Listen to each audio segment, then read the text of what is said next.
What's up, everybody? Welcome back to another episode of Murder Weekly, a true crime podcast. I'm your host, Andrew, and for this week's episode, we are going to be covering the seriously brutal high society killings that have been terrorizing the city of Boronia Park, Michigan over the last month. So I don't know about you guys, but this is one of those cases I've been practically obsessed with. It has all the biggies: money, sex, power, influence, politics. I mean, the list goes on.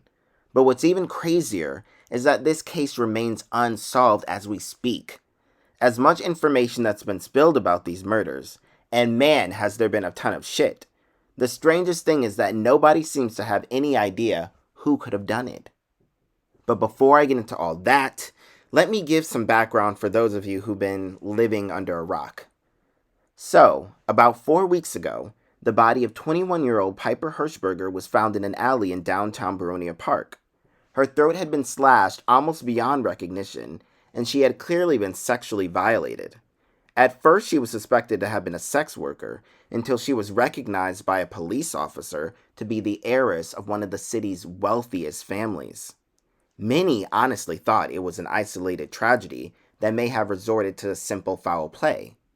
But then, a couple weeks later, they found the body of Giselle Cobbs, a 28-year-old stockbroker and the daughter of Ken Cobbs, the surgeon who saved President Gallagher after he had that heart attack.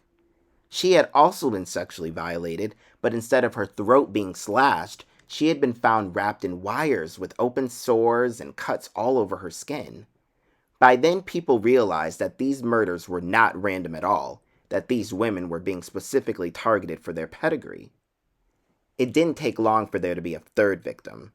17-year-old Valentina Woodward, who hailed from one of the most powerful political families in Michigan. Perhaps the most brutal death of them all, she had been found with the power drill lodged up her anus. I'm not gonna lie, when I first heard that, I almost threw up. I just couldn't believe that somebody could be so disgusting and so vile. Like, where do you even get the idea to do that? Which leads me back to my original point. With all the information given about these murders and these victims, and with all the money these families have, why are there no real leads? Why hasn't there been more figured out yet? We all know Boronia Park isn't the safest place in the world, but really, what's the issue with finding this killer? Is it the police fucking up evidence? Is there something these families aren't telling the police? Are they in on it? I mean, I'm not trying to implicate anybody or anything, or accuse or whatever, but I mean, I'm not really sure how I feel about how this could be happening with one group of people, and they have no idea how. Like, I hate to be a hardcore conspiracy theorist and all that, but I do feel like the 1% always has some sneaky shit going on, and it wouldn't be a surprise if they were all a part of what's going on with their kids. Like, maybe it's some sort of ritual or some sort of sacrifice or something.